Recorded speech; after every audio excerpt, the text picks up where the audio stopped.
Be ready. 5 seconds.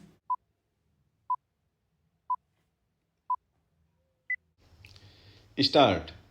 I am thankful to all the honorable members who have participated in the debate. Some honorable members expressed certain reservations about some of the provisions of the bill, but all the same, it has been a brief but very interesting debate. My friend expressed certain views. I thought that his party had become wiser because of some developments in the country and because of the way the problems of land and agriculture in this country were getting solved. And my understanding was that party broadly agrees with the national guidelines on the sealing laws. Once I had some talk with his leader and I was told that the party broadly agrees with the land reforms legislation and guidelines. But opposite views I have heard just now from my honorable friend. Sir, these broad guidelines and the national sealing laws have been broadly accepted in this country as part of the land reforms, and there has been by and large a part of the land reforms, and there has been by and large a general consensus irrespective of party platforms. But while my friend spoke about the bill, though he did not positively say that he is opposed to the provisions, he expressed certain views. For instance, he thought there are certain contradictions involved in the government policies as far as land sealing laws are concerned. He asked how is it that on the one hand the government is promoting mechanization and on the other the government wants to have farms of 8 hectares.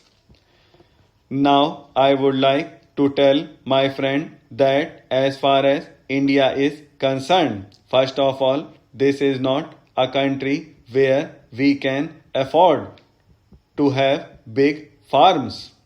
The days of big farms, absentee landlordism, and very large holdings have gone.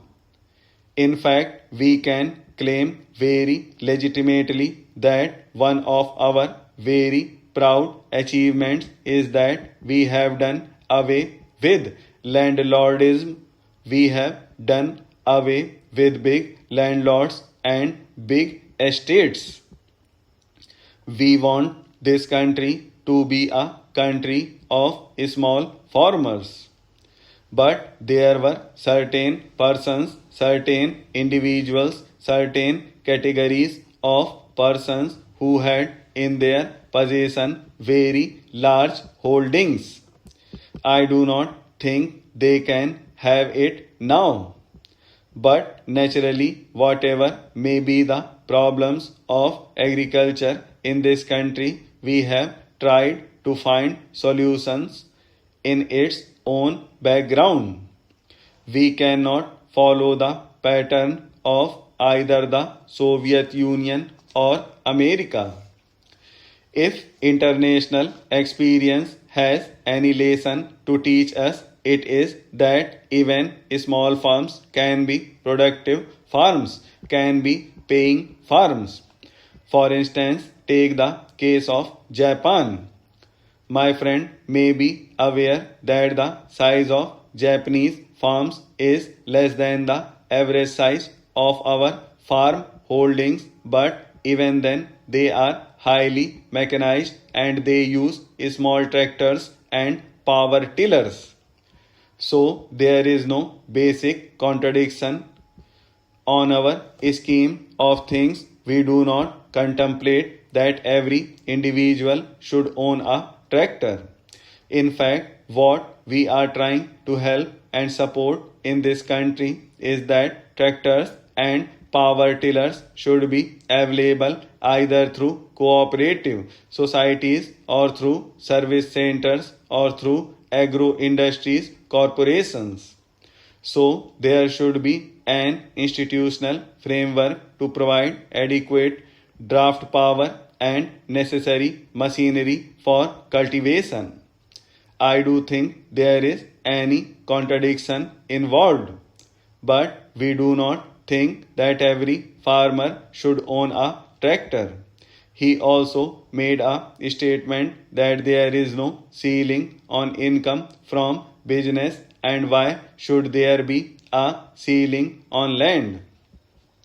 This matter has been discussed and debated in this house for over 2 or 3 decades now.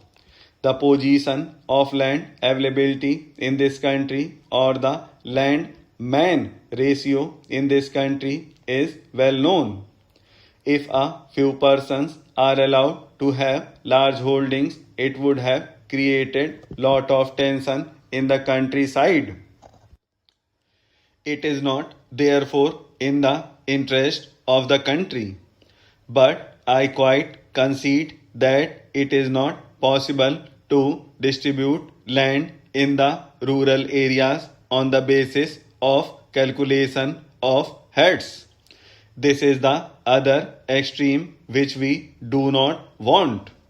We do not want wide disparities to prevail in land holdings. We cannot compare the agricultural sector with industrial sector. That has not been the thinking in this country. The ruling party does not have such views. He made one point with which I broadly agree. He said that while allotting land, there should be some minimum. We have advised the state governments that whatever land is allotted to the scheduled castes and scheduled tribes or other landless persons should fulfill the minimum requirement in regard to the size so that they can make out a living from that land. But when the landless persons are so many and demands and pressures are so much, the state government will naturally have to compromise on that, taking into consideration the local situation. So naturally they have to cut down the sizes of the lands whenever the people are more and land is not enough. I hope the people shall also compromise there. Sir, malpractices in elections are a problem, and the problem is getting aggravated day by day. All the political parties, the various governments in power in various states and newspapers, all of them are contributing to the deterioration in standards in the conduct of elections. It is very unfortunate that all the political parties are inducting caste and communal politics into elections. Nowhere else and never the election result is decided on the basis of caste, and never a particular caste votes to only for a candidate from that particular caste. The high commands of all the political parties, while announcing their list of candidates for the various elections, say that they have given so many seats to Brahmins, so many to Thakurs, and so many to Jats. The system is getting on like that. All the political parties are contributing to this, and candidates are filled on the basis of caste. Sir, we are aware since representative elections have been introduced in this country. The elections results are never decided by known caste lines and known communal lines. When it is decided by such an emotional issue and not on the basis of the problems facing.